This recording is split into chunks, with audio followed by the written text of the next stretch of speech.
fam, that's what they call me. I promise that you'll never be lonely. Be the fam, that's what they call me. Bonjour et bienvenue sur la chaîne Windroid Tech. J'espère que vous allez bien. Moi, pour ma part, tout va bien. Aujourd'hui, dans cette nouvelle vidéo, je vais vous parler, du moins vous montrer les problèmes que vous pouvez rencontrer sur un clavier, c'est-à-dire si vous avez un problème de clavier, des touches qui ne fonctionnent pas, ou bien vous avez le touchpad, c'est-à-dire le clavier panel qui ne fonctionne pas, ou bien si vous avez les touches rémanentes que vous n'arrivez pas à désactiver. On va aller voir tout ça. Alors, on va commencer déjà par aller voir les périphériques. Les périphériques est une première des choses à aller voir, c'est la première des choses qui peut résoudre beaucoup de problèmes. Gestionnaire de périphériques. On va dans gestionnaire de périphériques. Arriver sur la page de gestionnaire périphérique. On va aller sur directement sur clavier. Clavier, vous faites dérouler la petite encoche sur le côté. Et ici, vous avez le clavier standard. Donc ça, c'est le clavier de l'ordinateur. Si vous aviez un clavier branché sur le port USB ou bien Bluetooth, vous auriez un deuxième ici dans les pilotes. Voilà. Alors moi, j'ai que celui-ci. Donc la manipulation que je fais là, vous la suivez bien. Il suffit tout simplement de cliquer 2 fois dessus, ou bien faire un clic droit et faire propriété. Vous faites pilote. Ici, vous avez le pilote du clavier, et donc vous faites mettre à jour le clavier. Voilà, le pilote du clavier. Ce que vous faites, vous appuyez dessus et vous attendez. Et donc moi, comme vous pouvez le voir, le meilleur pilote pour votre appareil sont déjà installés. Moi, à ce niveau-là, j'ai pas de souci. Donc si vous avez une mise à jour, elle se fera automatiquement. Après, si vous pensez que ça fausse un peu le fait de demander une mise à jour, ce que vous faites, vous pouvez aussi désinstaller l'appareil. Vous faites des installations, vous cliquez dessus et vous faites désinstaller. Par contre, de suite après, il faut redémarrer votre PC pour que Windows, quand il redémarre, réinstalle le pilote, c'est-à-dire le dernier pilote fonctionnel pour votre clavier. Cela pour résoudre le problème aussi de votre clavier qui ne fonctionne pas. Voilà, donc moi je vais pas le faire, sinon il faut que je redémarre mon ordinateur et ma vidéo va se couper. Voilà, mais c'est les deux solutions, voilà, qu'il faut faire pour les dysfonctionnements de votre clavier. Ensuite, on va aller pour la deuxième solution, vous faites touche Windows plus X. Ici, vous avez les paramètres. Ici, on va dans paramètres. Dans paramètres, on va aller dans périphérique, Bluetooth, imprimante, souris. Ici, vous avez appareil Bluetooth et autres. Alors, bien sûr, si c'est votre clavier Bluetooth qui ne fonctionne pas, il faut aller dans les appareils Bluetooth et ensuite cliquer sur le clavier qui est connecté en Bluetooth. Voilà. Ou sinon, vous allez sur saisie. Et là, vous avez toutes les fonctionnalités de votre clavier. C'est-à-dire, vous voyez le mien, tout est activé. Il suffit que il y en ait un qui est désactivé. Eh bien, cela peut faire dysfonctionner votre clavier. Vous voyez, si je fais ça, je peux faire dysfonctionner mon clavier. Alors regardez, moi, ma configuration, mon clavier fonctionne très bien. Donc vous pouvez prendre exemple sur la configuration et les paramètres de mon clavier. Comme vous pouvez le voir, tout est coché ici en ce qui concerne l'orthographe. Ici, information. Donc là, il faut regarder si vous êtes activé, puisque le mien est activé et il fonctionne très bien. En prenant mes paramètres, vous pouvez arranger le problème de votre clavier. Ensuite, clavier matériel. Les suggestions de texte pour un clavier matériel ne sont pas disponibles dans certaines langues. Afficher les suggestions de texte pendant la frappe. Donc ça, moi, il est désactivé. Moi, je l'active pas étant donné qu'il fonctionne très bien. À chaque fois que j'appuie sur une touche, ça fonctionne très bien, donc je ne les active pas. Ensuite, vous avez paramètres avancés du clavier. Paramètres avancés du clavier. Donc là, vous voyez, j'ai rien coché. Option de la barre de langue. Donc ça, il n'y a rien d'important. Touche de raccourci de langue d'entrée, il n'y a rien d'important non plus. Donc là, il n'y a rien. Vous voyez? Alors, vous regardez. Clavier matériel, ça c'est désactivé. Suggestion de texte multilingue, c'est désactivé. Améliorer la visibilité. Donc là, moi, je n'ai rien touché. Je le laisse comme ceci. Afficher les rétroactions visuelles autour des points de contact lorsque je touche l'écran. Donc ça n'a rien à voir avec la dysfonctionnalité de votre clavier. Ensuite, là, on a tout vu. On peut aller sur information de la saisie. Donc là, moi, il est activé.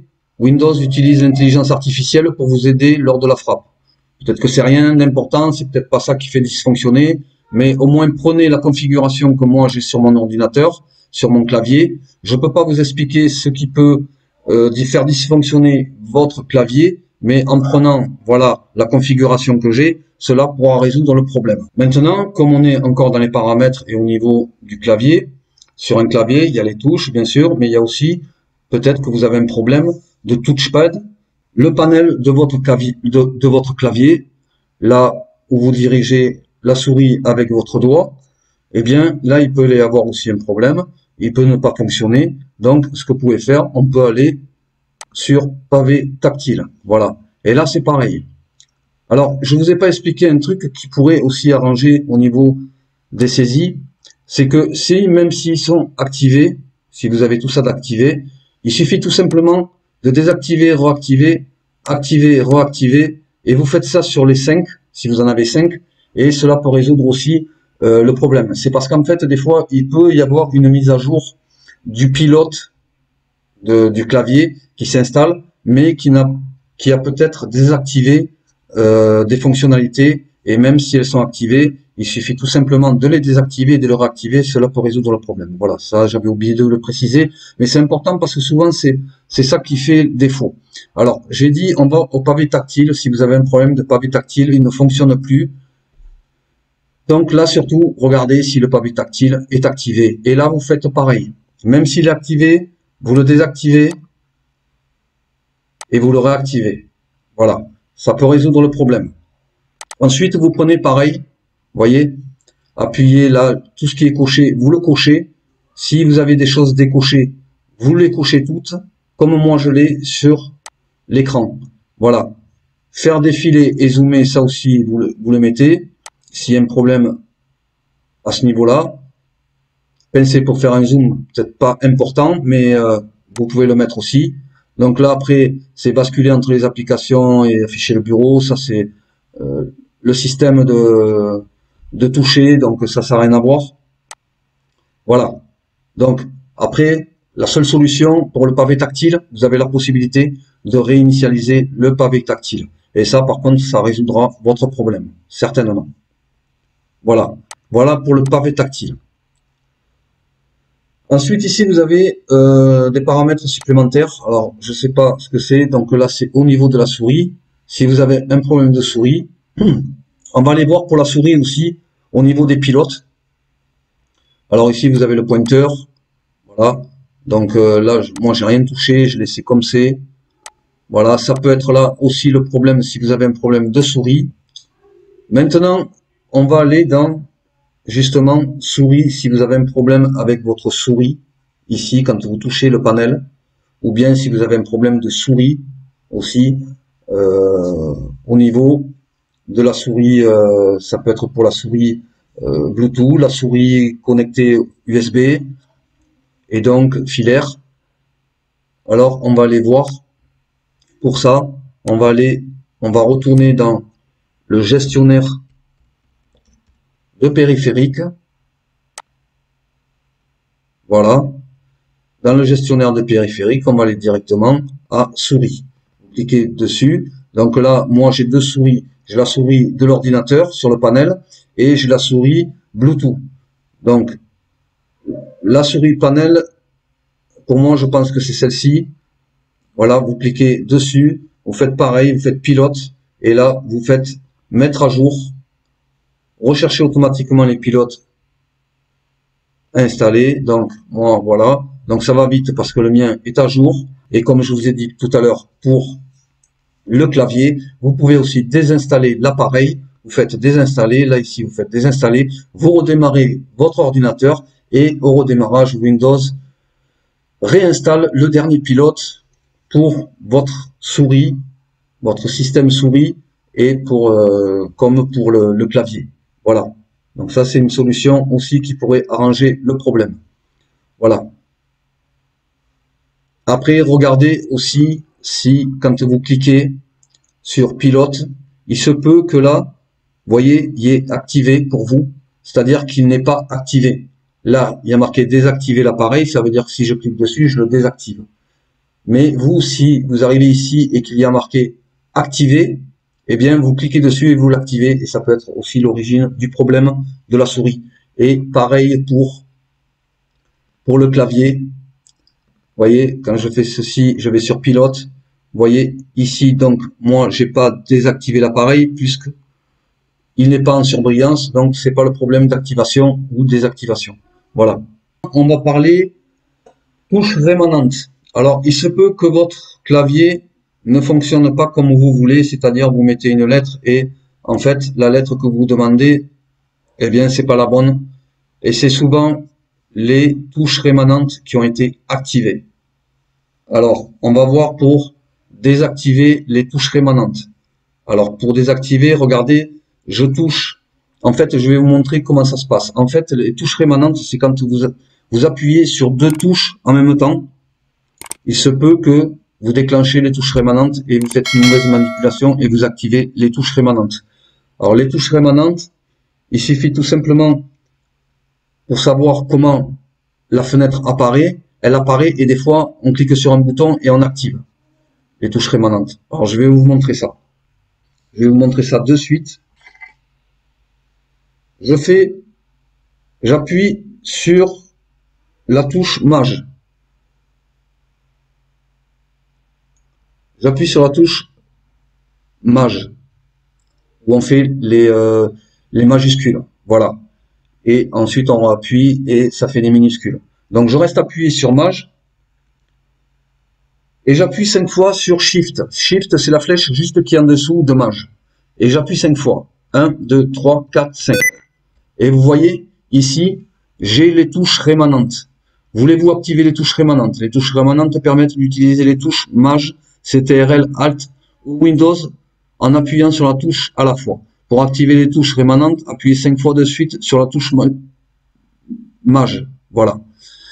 Désactiver ce raccourci clavier, option d'ergonomie, paramètres clavier. Alors, cette fonctionnalité, elle est aussi au départ, quand vous démarrez, quand vous allumez votre PC, justement, au niveau de option d'ergonomie, vous cliquez sur option d'ergonomie et ensuite, vous verrez, il y a marqué touche rémanente activée ou désactivée et vous pouvez le désactiver au départ, au moment de mettre votre mot de passe, avant de mettre votre mot de passe pour ouvrir Windows, vous avez sur le côté, justement, l'option d'ergonomie, vous cliquez dessus et vous désactivez les touches rémanentes.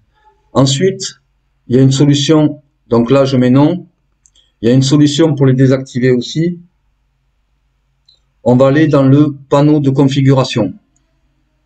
Panneau de configuration, vous tapez panneau de configuration ici, Windows, et on tape panneau de configuration. Voilà, ici même. Dans la barre de recherche, ici, vous marquez rémanente. Voilà. Et ici, automatiquement, vous avez option d'ergonomie. Comme je vous disais, vous voyez, c'est ça au départ, quand vous ouvrez votre ordinateur. Sur le côté ici, vous avez la touche pour éteindre, allumer, mettre en veille votre ordinateur, mais aussi vous avez l'option d'ergonomie et vous cliquez dessus. Voilà. Et vous avez ensuite touche rémanente, désactiver, activer. Alors ici, on peut y accéder aussi ici en allant sur modifier le fonctionnement de votre clavier. on clique sur modifier le fonctionnement du clavier. Et par la suite, vous avez ici rendre la saisie plus facile. Ici, si il est activé, s'il est coché, ça veut dire que vous avez les touches rémanentes.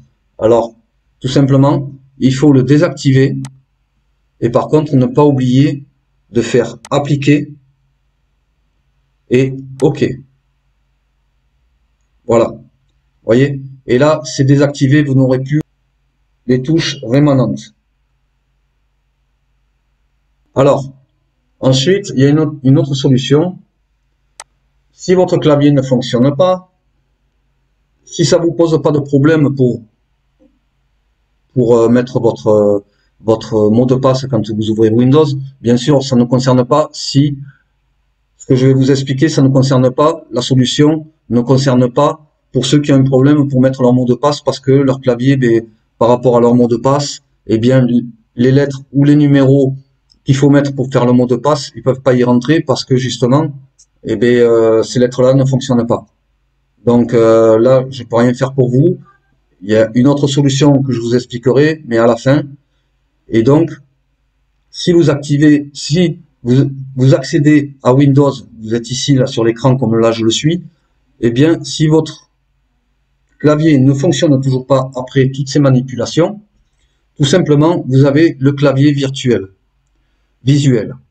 Alors, moi, j'ai le clavier virtuel que j'avais téléchargé, et ensuite, vous avez le clavier visuel. Alors, ce que vous faites, vous allez sur la barre de recherche Windows, et vous faites clavier. Et là, vous avez le clavier visuel. Vous cliquez dessus, et vous avez ce clavier-là. En attendant de pouvoir trouver la solution pour réparer votre clavier si, après toutes ces manipulations, ça ne fonctionnait pas. Dernière solution. Alors, la dernière solution, je ne pourrais pas vous montrer comment on démonte, parce que la dernière solution, souvent, alors ça concerne pour les personnes qui mettent des mots de passe pour ouvrir Windows, ils ont un problème. Ce qui est arrivé à une personne que je connais qui avait un problème, il voulait mettre son code pour ouvrir Windows. Et au lieu que ça fasse des lettres ou des numéros, eh bien ça lui faisait des points. Et en continu, ça s'arrêtait plus. Donc j'ai cherché le problème, on a cherché le problème jusqu'à trouver la solution, c'est-à-dire démonter le clavier. Alors pour démonter le clavier, je pourrais pas vous le montrer. Même si je vous le montrais, suivant la marque et le modèle de l'ordinateur, ils sont tous différents. Donc je peux pas vous montrer. Ça serait le montrer à quelques personnes et d'autres personnes ne pourraient pas le démonter parce que par rapport à moi, ce que j'ai comme ordinateur, c'est peut-être pas le même démontage qu'il faut faire.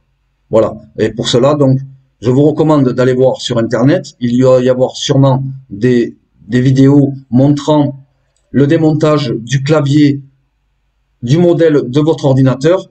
Et là, vous pourrez à tout moment démonter votre clavier. Alors, qu'est-ce qui se passe quand on démonte un clavier? Quand vous démontez le clavier, souvent, le défaut des claviers se bloque ou ne fonctionne plus parce qu'il y a peut-être un décalage au niveau de la fiche. Donc, quand vous démontez votre clavier, délicatement bien sûr, parce que vous avez une fiche reliée au clavier avec des fils pour faire fonctionner votre clavier, et cette fiche-là, il faut la démonter, voire peut-être souffler dessus, et vous la remontez.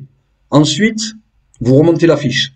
Ensuite, vous replacez votre clavier, vous refermez le capot de votre ordinateur que vous avez démonté, vous ne remettez pas les vis. Vous allumez votre ordinateur et vous essayez votre clavier. Si ça fonctionne, tant mieux, vous remettez les vis, vous revissez votre capot derrière que vous avez démonté pour enlever le clavier. Par contre, eh bien, si ça ne fonctionne pas, eh bien, la seule solution, c'est d'aller sur Amazon ou autre pour aller chercher un clavier adapté à votre ordinateur et le changer. Voilà. Donc, voilà toutes les solutions que je peux vous dire de regarder, de faire et de manipuler pour faire fonctionner votre pavé tactile, votre souris ou bien le clavier. Si avec toutes ces solutions ça ne fonctionne pas, c'est que vraiment il faut que vous changez au dernier moment, le dernier recours, il faut changer le clavier. Voilà. c'était Windroid Tech. J'espère que cette vidéo vous a plu. J'espère que vous pourrez résoudre votre problème avec mes solutions. Si vous avez des questions, n'hésitez pas de poser des questions. Je vous y répondrai dans la mesure du possible, de mes connaissances.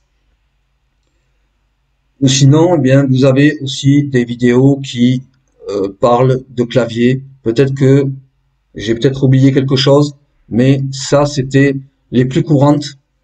Et donc, si dans les plus courantes, ça ne fonctionnait pas, c'est vraiment un problème matériel.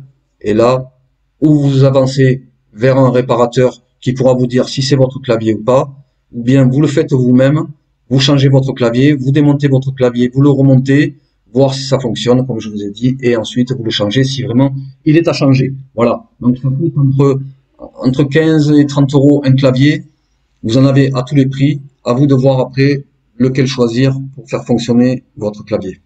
Voilà, donc c'était Windroid Tech. Merci d'avoir regardé la vidéo jusqu'au bout. N'oubliez pas de partager, commenter, liker, de vous abonner pour ceux qui ne sont pas abonnés. Je vous dis à très bientôt et je vous dis bye bye.